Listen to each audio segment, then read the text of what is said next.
Well, God is a God of love, but He's also a God of judgment. In the beginning, God created a perfect creation where there was no death, there was no sin. He gave man a choice: obey me or disobey. Man chose to disobey. And there's a consequence to our sin. Man's disobedience brought death. It corrupted this perfect creation, and everything decays, things run down. We have disease and suffering and death. And that really is a consequence of our disobedience. It's not in any way a reflection that God's not a God of love, but people need to understand that sin has to be accounted for.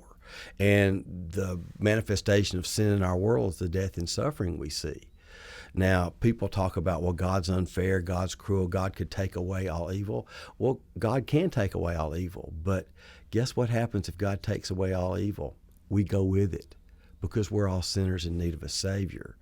And it's a very difficult, sometimes painful thing to consider. If you have a loved one who's sick, or you perhaps may be suffering from an illness, there's some tragedy in your life, you question, how could this happen if God's a God of love? Well, all these things are a consequence of man's disobedience. We're in constant rebellion in the face of a holy, righteous God.